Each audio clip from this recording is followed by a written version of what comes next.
is Renata von Schorner. I'm the founder and president of the Charles River Conservancy. The goals for the Charles River Conservancy is to make a difference in the river and its parklands. I think climate change is probably the biggest challenge. When I grew up, we took the environment pretty much for granted, and I think that has changed. Young people today realize that humans affect the environment and they want to do something about it. I was born on a river, the M in Switzerland, and being on the river, first the M and then the R, which flows through Bern, Switzerland, definitely shaped my youth. I loved swimming in rivers. And so when it came to choose a field of study, I was looking for something that would combine my interest in being outdoors and also the arts and building something.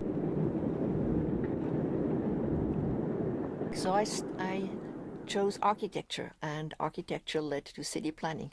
In terms of the Charles River and the environment, I think it probably was the environment that originally made me work on the river, because I wanted to swim in the river. I wanted the river to be cleaned up.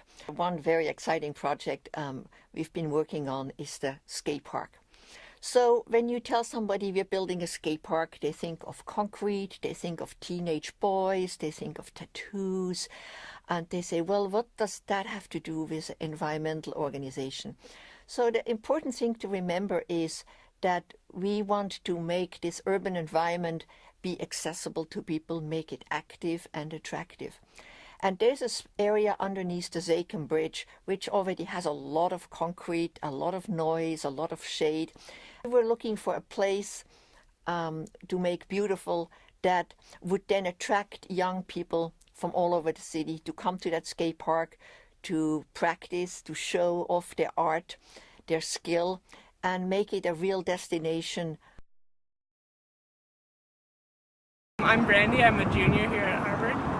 I got my first skateboard when I was 6 years old and sort of got into it more when I was 10, so it's like 10, 14 years. I think it's great that an environmental organization is in charge of creating the skate park.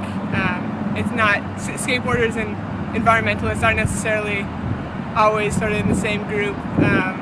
There's definitely, I think, in skateboarding there's a lot, of environmental consciousness, but I think a lot of people tend to think of skateboarders as sort of destructive, with like skateboarding in places that there's no skateboarding allowed. But I think, creating a park and giving skateboarders an outlet to skateboard and maybe be a little less destructive, I think is a good thing. Here at the entrance area of the skate park, and the skate park will be about 2/3 of it under the ramp, so covered by from snow and rain and sun. We will have a streetscape area here with stairs and ledges and railings, and then on the other side of the skate park there will be the bowls up to 11 feet in depth, and also some easier bowls for beginners, but it will be challenging enough for competitions. And also there will be ways to insert elements into the skate park that can be put there for special events and special competitions. There will be an area around the skate park where people can watch, because as it has shown that the skating often comes with people wanting to film the skateboarders, and that is now just as important as the skateboarding itself has developed into an activity for young media-conscious people to show the great sport of skateboarding. Social media is something that was invented way after I really ever used it. So I delegate that mostly to my younger associates. The tweeting and is not part of my life, but it's definitely part of the life of the Charles River Conservancy, and it might be something I would like to learn. Being a leader, I think Eleanor Roosevelt once said, do something every day you're a little bit scared of.